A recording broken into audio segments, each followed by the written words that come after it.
Bonjour, cette semaine je vous parle de 3 livres sur les troubles 10, que ce soit la dyslexie pour la plus connue, mais aussi la dysorthographie, la dyscalculie ou la dyspraxie.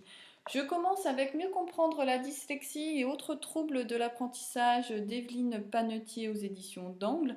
Alors ce livre s'adresse vraiment à tous et pas seulement aux parents qui seraient confrontés aux troubles 10 de leur enfant.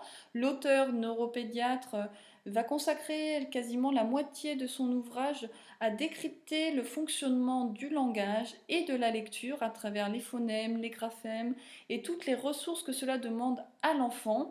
Ce qui est intéressant puisqu'on va ainsi mieux comprendre ensuite le fonctionnement, le diagnostic et la prise en charge pour les différents troubles 10. On découvre aussi en fin d'ouvrage les professionnels de santé qui gravitent autour de ces enfants pour les accompagner, que ce soit l'orthophoniste, mais aussi l'ergothérapeute, le médecin traitant, l'orthopédagogue et évidemment la famille, un rôle crucial au quotidien. Et je poursuis avec Dyslexie et troubles associés, on s'en sort de Catherine Billard aux éditions Tom Pouce. Alors ici, le parti pris est résolument optimiste. Oui, nous dit l'auteur, on peut guérir des troubles 10. Certes, il restera des séquelles, mais l'enfant pourra être autonome à l'adolescence ou dans sa vie d'adulte.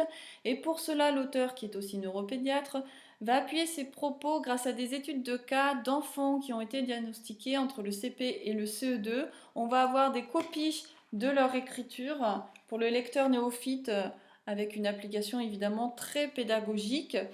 Et au-delà de ce simple constat, on va suivre l'évolution de ces enfants. Comment ont-ils réussi à faire face à ces difficultés? Comment ont-ils donc réussi à s'en sortir? Avec quelle prise en charge? Quel accompagnement?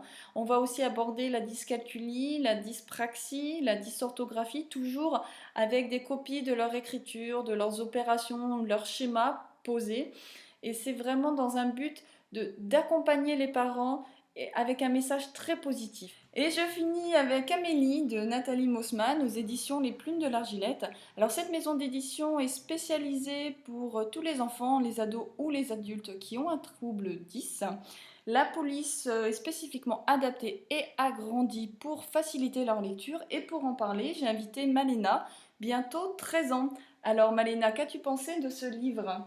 Ce livre était très beau à lire.